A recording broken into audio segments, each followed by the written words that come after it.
జై సాయి మాస్టర్. జై సాయి మాస్టర్. జై సాయి మాస్టర్.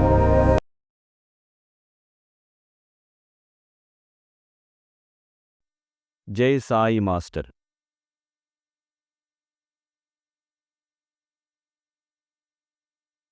మాస్టర్ గారు విద్యానగర్లో తన నివాసంలో సుమారు 12 సంవత్సరాల పైగా సత్సంగాలు నిర్వహించారు. సత్సంగాల ద్వారా బాబా గురించి, బాబా లాంటి ఇంకా అనేక మంది మహనీయులు అవధూతల గురించి తన గ్రంథాల ద్వారా వేరే గ్రంథాలు కూడా తెప్పించి చదివి సత్సంగాలు చేస్తూ ఉండేవారు. ఆయనకి ఆ సత్సంగాల కోసంగా ఎక్కడెక్కడి నుంచో బుక్స్ పార్సిల్ ద్వారా వచ్చేటివి. అది అంతా బాబా కరుణ అని చెప్తుండేవాడు ఆయన. ఎందుకంటే విదేశాల్లో ఉన్నటువంటి ఆయన విద్యార్థులు ఎక్కడన్నా సరే మహనీయులకు సంబంధించిన గ్రంథాలు కనుక కనబడితే ఆ గ్రంథాలను కొని మాస్టర్ గారికి పంపించేవారు. అంతేకాకుండా ఫిజిక్స్లో వాటన్నిటిలో కూడా అడ్వాన్స్డ్ ఫిజిక్స్ సంబంధించిన గ్రంథాలు ఎస్వై యూనివర్సిటీలో కూడా లేనివి విదేశాల్లో ఉన్న వాటిని కొని మాస్టర్ గారికి పంపిస్తుండేవారు. ఆ రకంగా ఎంతో సబ్జెక్టు మాస్టర్ గారి దగ్గర ఉండే సైంటిఫిక్గా రీజన్స్ భగవంతుడి విషయాల గురించి, తర్వాత ఎన్నో మహనీయుల చరిత్రలు కూడా ఉండుండేటివి. విచిత్రంగా ఆయన దగ్గరికి ఎక్కడెక్కడ గ్రంథాలు వచ్చేటివి. అట్లా వచ్చిన వాటిల్లో ఒకటి మిలారప చరిత్ర, మరొకటి వార్తాలాభం. అవన్నీ వెతుక్కుంటూ వచ్చాయి మాస్టర్ గారు అనుకోవాలి. మాస్టర్ గారినే వెతుక్కుంటూ వచ్చాయని చెప్పుకోవాలి. ఎందువల్లంటే విదేశాల నుంచి వచ్చిన గ్రంథం అది మిలారప చరిత్ర. ఒక అతను వార్తాలాభం గ్రంథం మాస్టర్ గారికి అయితే ఇవ్వాలని, ఆయనకి దాని అవసరం, ఆయనకు ఉపయోగపడుతుంది బాగాను అనుకున్న ఉద్దేశంతో దాన్ని బ్యాగులో పెట్టుకొని అతను ఎక్కడ ఫంక్షన్కి వెళ్తున్నా, ఎక్కడ తిరుగుతున్నా సరే అది కూడా ఎత్తుకొని తిరుగుతూ ఉండేవాడు.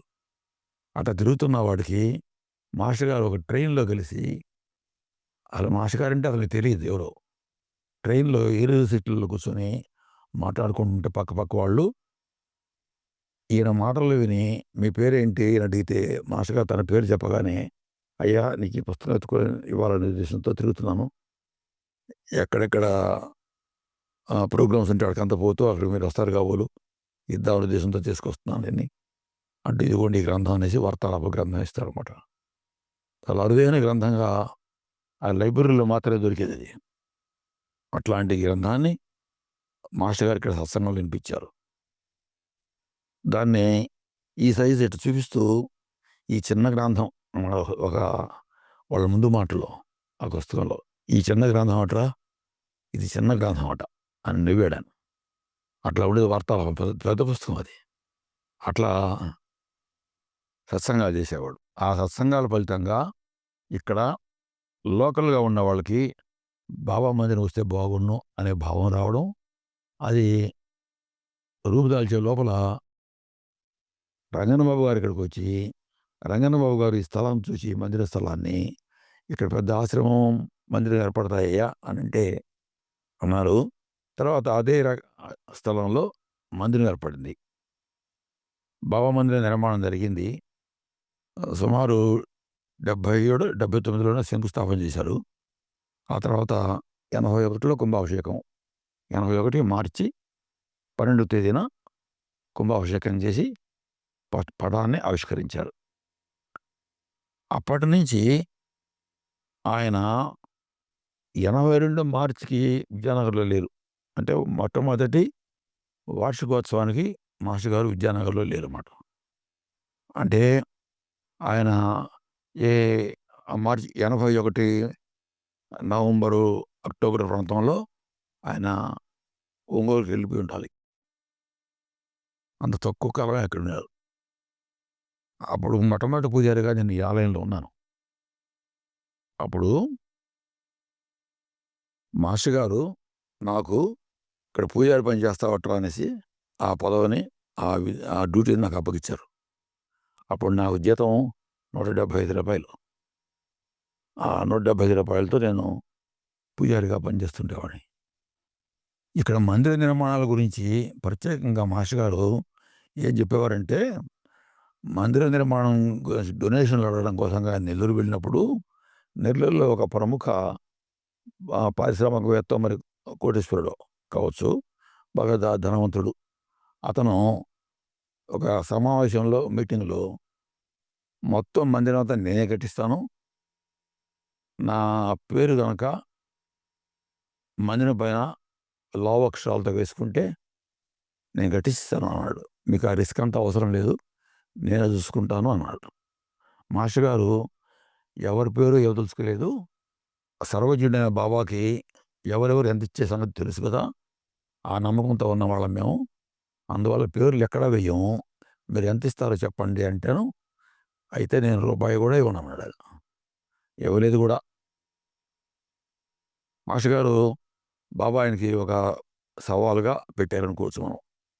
ఎట్లా మందిరం నువ్వే చూసి చూపించరా, చేసి చూపించరా, పేర్లు వేయకుంటే కూడా మందిరం కట్టగలవు అనే సంగతి నువ్వు చేసి చూపించరా అన్నట్టుగా బాబా ఆయనకి అప్పగించాడేమో.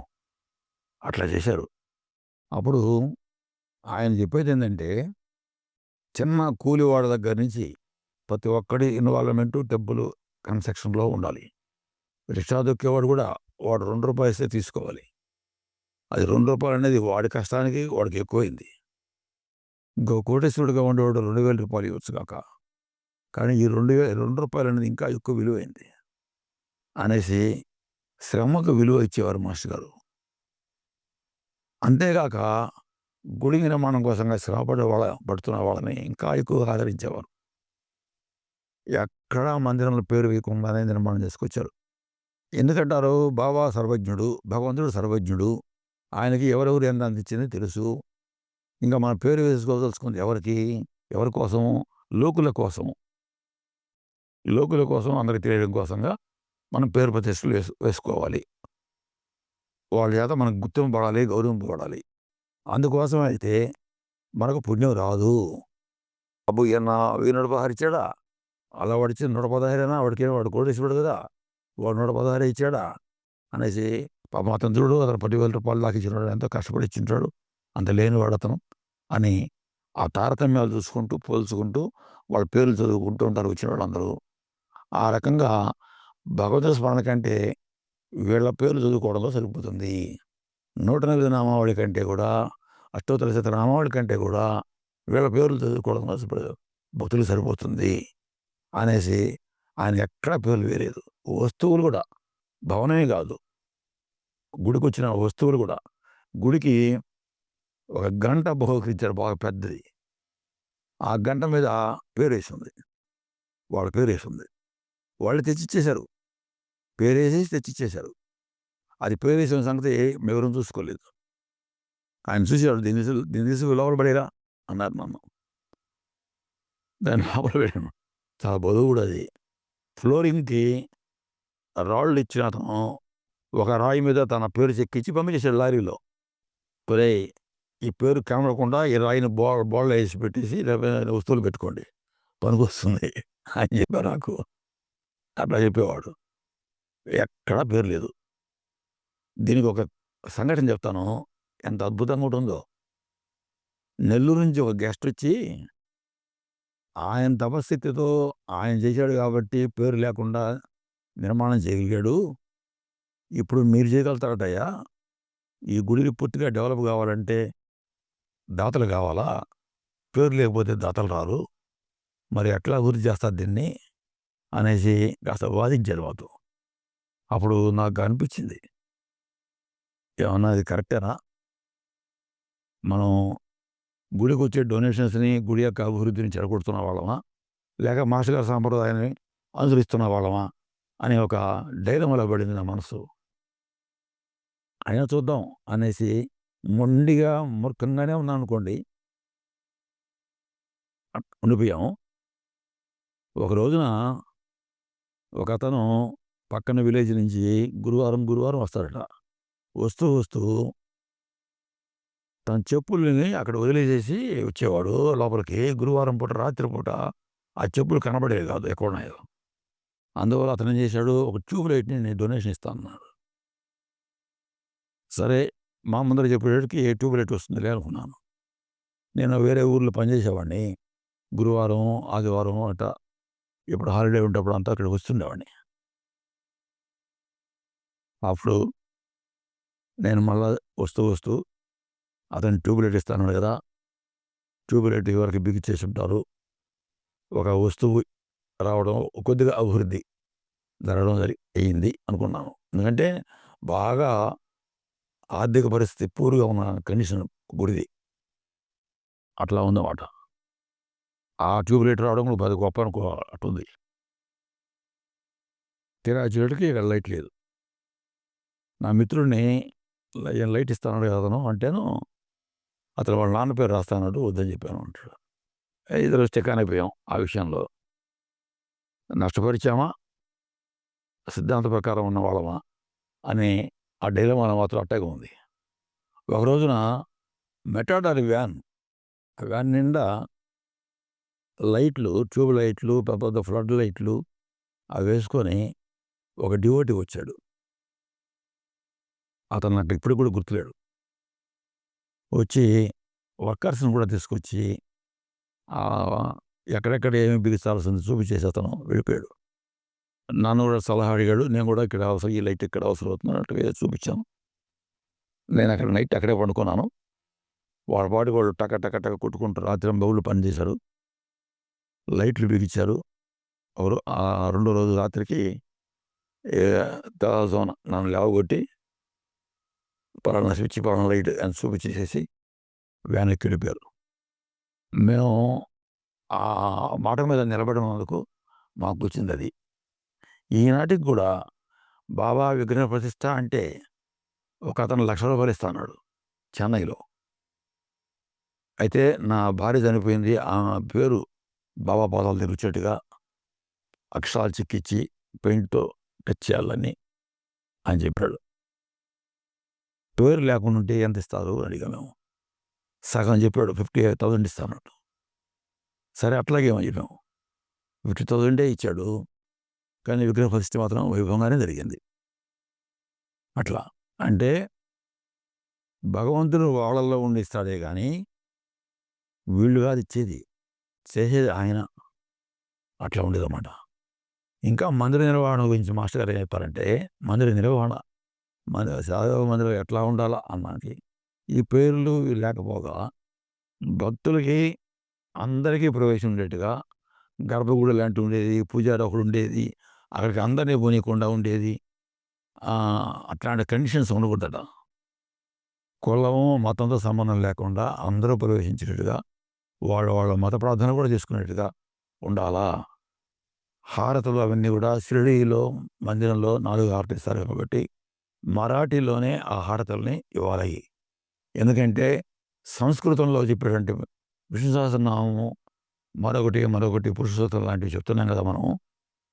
అవన్నీ ఆ వేద ఋషులు చెప్పారు కాబట్టి, వాళ్ళ నోట్లో గుండా వచ్చాయి కాబట్టి అవి పవిత్రమైనవి. అదే రకంగా షిరిడీలో బాబా సన్నిధిలో పాడిన పాటలు కూడా పవిత్రమైనవి. కాబట్టి మరాఠీ పాటలైనా సరే అవే పాడుకోవాలి. ఇంకా మనకు అర్థం రాదా అంటే, వాడికి అర్థం రాదు కదా అని అంటే, తెలియదు కదా అంటే, మరి నీకు సంస్కృతంలో ఉండేటువంటి పురుషోత్తం యొక్క అర్థం తెలుసా నీకు? అది కూడా తెలియకుండా చెప్తున్నావుగా. నువ్వు చెప్పే గాయత్రి మంత్రానికి అర్థం తెలుసా నీకు? అది అంత మాత్రం తెలిసే కదా నువ్వు చెప్తున్నావు దాన్ని. తెలుసుకో అర్థాన్ని. మరాఠీ భాషలో ఉండేదానికి ఆ పాటకి అర్థాన్ని తెలుసుకో, చక్కగా పాడుకో. ఎందుకంటే ఈ రకరకాల భాషల వాళ్ళు అందరూ కలిసి షిరిడీకి పోయినప్పుడు షిరిడీలో మరాఠీ పాటలు పాడతామా, తమిళవాడు తమిళంలో అదే హారతి పాట పాడతాడా, తెలుగువాడు తెలుగులో ఈ పాట పాడితే, కన్నడవాడు కన్నడలో అదే ఆ హారతి పాట పాడితే, అన్ని భాషలు వాడు కలిస్తే ఎంత విచిత్రంగా ఉండిపోతుందో ఆ హారతి. అట్లా చెప్పేవారు మాస్టర్ గారు. కాబట్టి అందరం అక్కడ పోయాక ఒకే భాషలో పాట పాడేట్టుగా ఉండగలగాలి. కాబట్టి మరాఠీ పాటలను అలవాటు చేసుకోండి అని చెప్పారు. ధుని ఉండాలా, ధుని నిర్వహించండి. ఎట్లాంటి పరిస్థితులైనా సరే తక్కువ ధరకైనా నిర్వహించండి. సాధ్యం కాకపోతే గురువారం అన్నా వెలిగించండి అని ఎంతగా చెప్పేవాడంటే ఆయన. కనీసం పేపర్లు అవి ఇవి అన్నా గ్యాదర్ చేసి పెట్టుకొని వాటితోనే ఒక మంట వేయండి కాసేపు గురువారం పూట అని చెప్పేవాడు. ధుని కంపల్సరీగా ఉండాలా మందిరం అంటాను అనేసి. అట్లా చేశారు.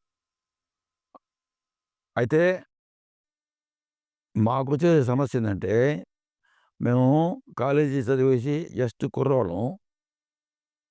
ఇంకా ఉద్యోగం కూడా సరిగ్గా రానివాళ్ళం. మందిర బాధ్యతలు మాకొచ్చాయి. జై సాయి మాస్టర్. దానికి ఒకసారి నేను ఒంగోలుకి పోయి, నేను బీఎడ్ ఎగ్జామ్ రాసేసిన తర్వాత మాస్టర్ గారికి నమస్కారం చేసుకొని తిరిగి ప్రయాణం అవుతున్నప్పుడు ఆయన నన్ను నెక్స్ట్ ఏం చేయదలుచుకున్నావు అన్నారు. మీరు చెప్పండి సార్ అన్నాను. అంటే విద్యానగర్లో ఉంటావా అన్నారు. ఉంటాను సార్ అన్నాను. ఉండిపో అన్నారు.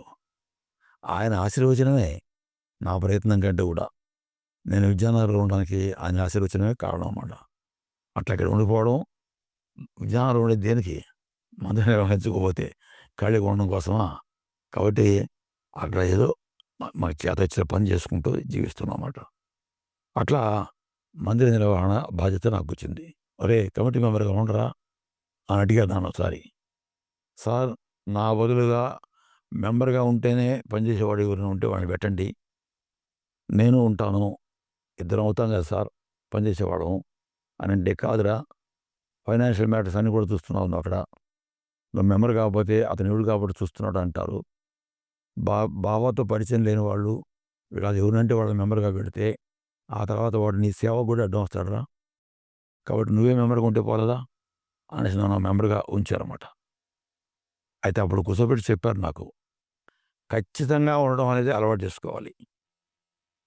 మొహమాటం లేకుండా ఎట్లాంటి పరిస్థితులైనా సరే మందిర నిర్వహణ తూచా తప్పకుండా ఒక పద్ధతి ప్రకారం నడుచుకునేట్టుగా నిర్మోహమాటంగా ఉండడం అనేది అలవాటు చేసుకోవాలి అనేసి నాకు కూర్చోబెట్టి చెప్పారు. అందులో మొహమాట పడకూడదు అని చెప్పేశారు. అయితే చిన్న చిన్న సమస్యలు వచ్చినా సరే, అంతేగాక గురు పౌర్ణమి వస్తుందంటే, శ్రీరామనవమి వస్తుందంటే ముందుగా ఆయన దగ్గరికి పోయేసి ఎట్లా చేసుకోమంటారు సార్ అని, ఈ సమస్య వచ్చింది సార్ ఎట్లా చేసుకోవాలి సార్ అని మాస్టర్ గారిని పోయి అడిగేవాళ్ళు.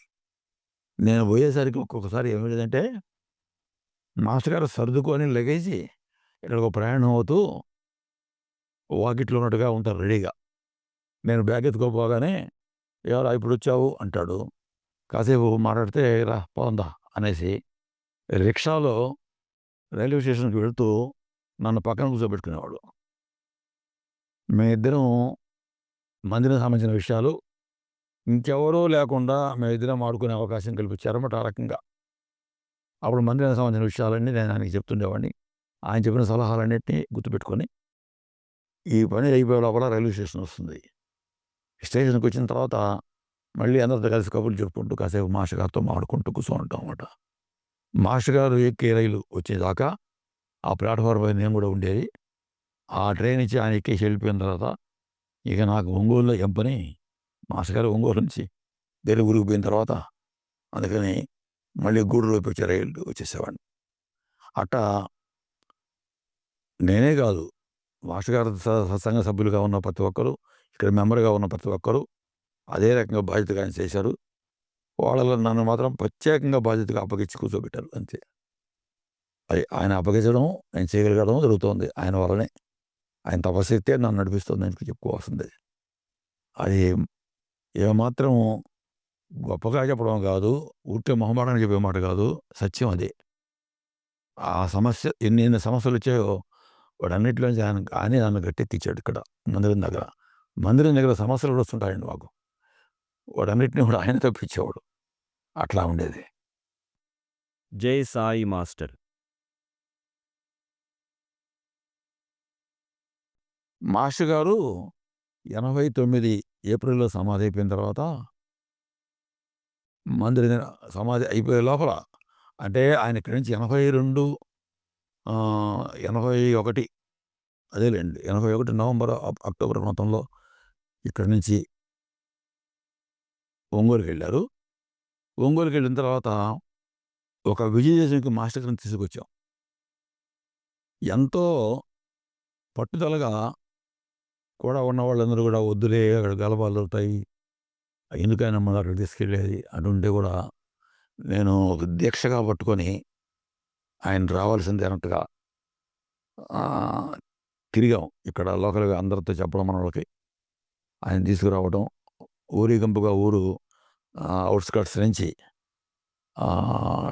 టపాసులు కాలుస్తూ, మేళతాళాలతో మాస్టర్ గారిని ఊరేగింపుగా తీసుకొచ్చాం. కూడా బాబా పటం ఒకటి పట్టుకొని ఊరేగింపుగా తీసుకొచ్చాం. ఆ రోజు సత్సంగం జరిగింది. అంతేగాక ఆయన అప్పుడప్పుడు ఒంగోలు నుంచి వెంకటగిరికి పోతూను, వెంకటగిరి నుంచి మళ్ళా ఒంగోలు పోతూను, దారిలో ఇట్లా ఉద్యానానికి వచ్చేవాళ్ళు. ఆ విషయాన్ని మిగిలిన భక్తులు ఎవరో ఒకరు తెలియజేసేవాళ్ళు ఆయన వస్తారు అనేసి. అప్పుడు సత్సంగ సభ్యులుగా ఉన్న వాళ్ళ ఇళ్ళకి మాత్రమే సైకిల్ వేసుకొని పోయి చెప్పేసి వాళ్ళందరూ ఆ సమయానికి వచ్చినట్టుగా చేసేవాడిని. అక్కడ తిరిగి చేసుకుంటూ కలిసేవాళ్ళం అన్నమాట. కొద్దిసేపు మాస్టర్ గారు 1 గంట 2 గంటల సేపు ఉంటారు. ఆ తర్వాత మళ్ళీ వెళ్ళిపోతుంటారు. అటువంటి పరిస్థితి వచ్చేది. ఒకసారి కలిచేడులో మాస్టర్ గారిని చూశాను. కలిచేడు, పొదలకూరు అక్కడంతా సత్సంగాలు జరుగుతూ ఉంటే కూడా పోయాను. కలిచేడులో మాస్టర్ గారి ఉపన్యాసాన్ని క్యాసెట్ రికార్డు కూడా చేశాం. నేనే కాదు, నా ఫ్రెండ్ కూడా పోతున్నాడు. ఇద్దరం కలిసి రికార్డ్ చేశాం. తిరుగు ప్రయాణంలో పెసర సుబ్రహ్మయ్య కలిచేడు అతను మాస్టర్ గారిని తిరిగి ఒంగోలు పెట్టే పని ఇది అన్నారు. బస్ స్టాండ్కి పోయేటికి నెల్లూరులో బస్సు కోసం అని ఆ బస్ స్టాండ్లో ఒక షాప్ పెట్టుకోవడం ఒక అతను కూర్చున్నాడు.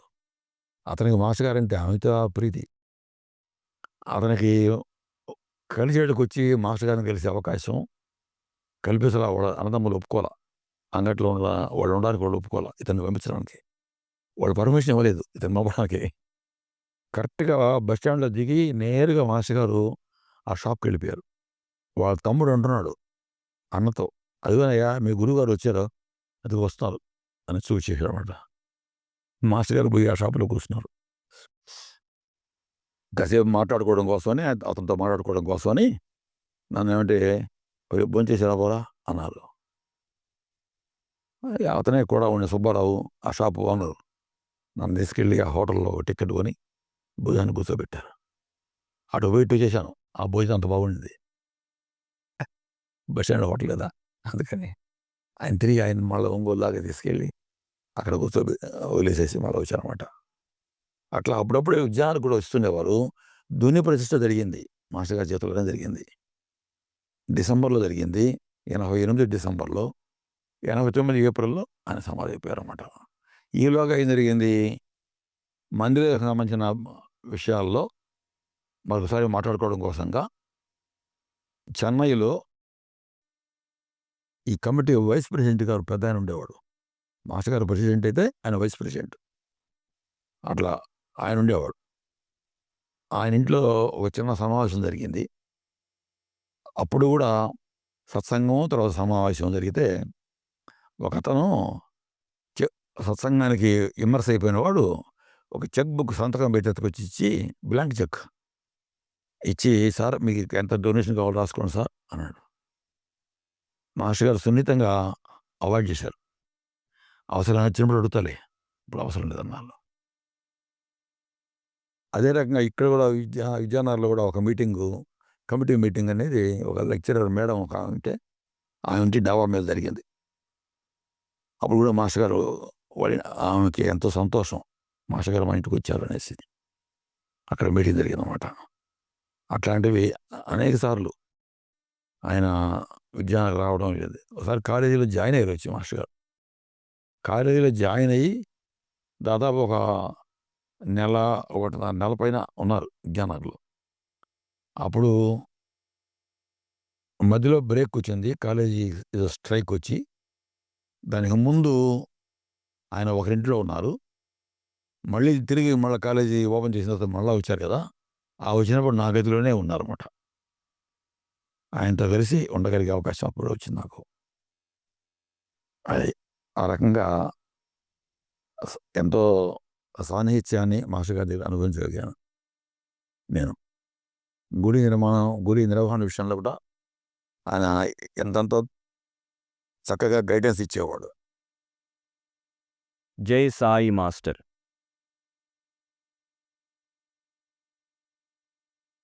ఎప్పుడైనా విజయనగరంకి వచ్చినప్పుడు కొన్ని కొన్ని రోజుల పాటు విజయనగరంలో ఉండడం, తిరిగి మా నేటివ్ ప్లేస్కి వెళ్ళిపోతుండడం అటు చేస్తుండేవాడిని. అప్పటికి నాకు ఉద్యోగం రాకుండా ఖాళీగా ఉన్న రోజులు, ఆ రోజుల్లో అటు చేస్తుండేవాడిని. ఒకసారి అట్లా విజయనగరంకి వచ్చినప్పుడు గదిలో కూర్చున్నాను. రెగ్యులర్గా అయితే నేను సాయంకాలం 6 గంటలకి, ఉదయం 6 గంటలకి, మధ్యాహ్నం హారతప్పుడు గుడికి మాస్టర్ గారి దగ్గరికి వెళ్ళేవాడిని. ఉదయం హారతప్పుడు, మధ్యాహ్నం హారతప్పుడు, సాయంకాలం హారతప్పుడు పోతే సాయంకాలం హారతకి సత్సంగానికి కంటిన్యూగా ఉండేసి రాత్రి 9 గంటల పైన గదికి వచ్చేసేవాడిని. అట్లా ఉండేవాడిని. ఆ రోజున గదిలో కూర్చొని ఖాళీగా కూర్చున్నాం కదా, ఇక్కడ కూర్చొని ఏం చేస్తాము, మాస్టర్ గారి దగ్గరికి పోతే పోలేదా అని ఎందుకు అనిపించింది. వెంటనే స్నానం చేసేసి రెడీ అయిపోయి బయటొచ్చాను. బయట వాకిట్లోకి వచ్చేసరికి గదిలో నుంచి మా మిత్రుడు మన మాస్టర్ గారి సత్సంగ సభ్యుడు టీడీ కృష్ణమూర్తి బజార్ నుంచి వాళ్ళ ఇంటికి వెళ్తూ దారిలో నేనున్న గది వస్తుంది. ఆ గదిలో వాకిట్లో నన్ను చూసి మాట్లాడాడు. నేను విధంగా మాస్టర్ గారి దగ్గరికి పోతున్నాను అంటాను. నేను వస్తాను ఉండు అని చెప్పేసి అన్నాడు. సరే ఒక 10 మినిట్స్ నేను కాస్త వేచి ఉన్నా. అతను పోయేసి రెడీగా వస్తాడు కదా ఉద్దేశంతో. ఆ తర్వాత అనిపించింది, ఆయన పోయిన కాసేపటికి 10 మినిట్స్ లోపల ఆయన పాటుగానే వస్తాడు కదా, మనం వేచి ఉండకపోతే ఏమవుతుంది, అతను ఏమైనా కొత్తవాడా, మనం మాస్టర్ గారి దగ్గరికి వెళ్ళిపోదాం కూడా, ఆయన వస్తారు తర్వాత అనేసి నిర్ణయించుకొని నేను బయలుదేరి వచ్చేసాను. నేను బయలుదేరడానికి, వాకిట్లోకి రావడానికి, తిరిగి మళ్ళీ బయలుదేరడానికి మధ్య ఒక 10 నిమిషాలు 15 నిమిషాలు తేడా ఉంటుంది. కృష్ణమూర్తి కోసం కాసేపు ఆలోచించాను. ఆ తర్వాత అతను రాకుండానే బయలుదేరి వచ్చేసాను. నేను తిరిగి వాకిట్ దగ్గరికి వచ్చేటప్పుడు తపోవనంలో అటు రోడ్లో నుంచి నేరుగా తపోవనం వాకిలి కనబడుతుండేది. ఒక స్ట్రైట్గా అట్ట వచ్చేసేవాళ్ళం. రోడ్లో నుంచి స్ట్రైట్గా తపోవనం పక్క వచ్చేసేవాళ్ళం. మాస్టర్ గారు ఆ తపోవనం గదిలో నుంచి బయట వచ్చి బయట ఖాళీ స్థలంలో నిల్చుకొని ఉన్నారు. బనీన్తో, పంచతో, చేతులు ఇట్లా కట్టుకొని నిలబడున్నారు. వెయిట్ చేస్తున్నట్టుగా నిల్చుకొని ఉన్నారు. నేను గబగబా ఆయన రోడ్డు మీద చూశాను. చాలా వేగంగా ఆయన దగ్గరికి వెళ్ళిపోయాను. ఆయన దగ్గర పోయి నిలబడిపోయాను. ఆయన ఏంటి ఆలస్యం అన్నారు. ఆలస్యం ఏమిటి, మనం మామూలుగా ప్రతిసారి వచ్చేది 6 గంటలకు కదా సాయంకాలం. ఈరోజు మనం 3:15 అంత వచ్చేసాం కదా, ముందుగానే వచ్చేసాం కదా. మాస్టర్ గారు ఏమన్నా చెప్పున్నారా మనకు గబాన్ రమ్మనేసి? అట్టేమీ లేదే అని గుర్తు చేసుకుంటూ, ఆయన ఏమన్నా చెప్పుంటే మనం మర్చిపోయామా అని జ్ఞాపకం చేసుకుంటూ అట్లా ఆలోచిస్తూ ఉన్నాను. ఎంతసేపటి నాకు గుర్తు రాలేదు. ఆయన చెప్పినట్టుగా నాకేం దాఖలా లేదు. వెంటనే మాస్టర్ గారు అన్నారు, నీలో ఇక్కడికి రావాలన్న ఆలోచన వచ్చిందంటే అది నా పిలుపుగా భావించు. ఇక్కడ నేను సంకల్పిస్తేనే నీకు ఇక్కడికి రావాలని ఆలోచన వస్తుంది. అటప్పుడు వెంటనే వచ్చేసేయాలి. ఆ ఆలోచన రావడం వెంటనే వచ్చేసేయాలి. ఇంకెవరి కోసం ఆగకూడదు అని చెప్పేశారు. అప్పుడు నమస్కారం చేసుకొని ఆయనతో పాటుగా గదిలోకి వెళ్ళిపోయాను అనమాట. ఇంతకీ అక్కడ ఆయన నాకు ఏ పని చెప్పని లేదు. ఏదో నా సాన్నిధ్యంలో కూర్చొని ఉండే అంతే నేను. అది జరిగింది.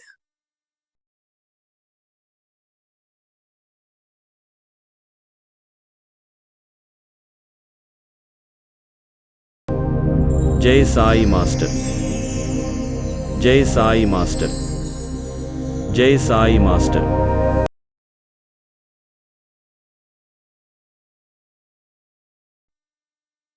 ఆధ్యాత్మిక బంధువులందరికీ నమస్కారం. మీరు చాలామంది మా వీడియోస్ చూస్తున్నారు కానీ సబ్స్క్రైబ్ చేయట్లేదు. సబ్స్క్రైబ్ చేయకుండా ఉంటే గనక మాది చాలామందికి చేరదు. మేము కొత్త వీడియోస్ చేసే ఉత్సాహం కలగదు. అందువల్ల దయచేసి మీరందరూ కూడా మా ఛానల్ని సబ్స్క్రైబ్ చేయండి.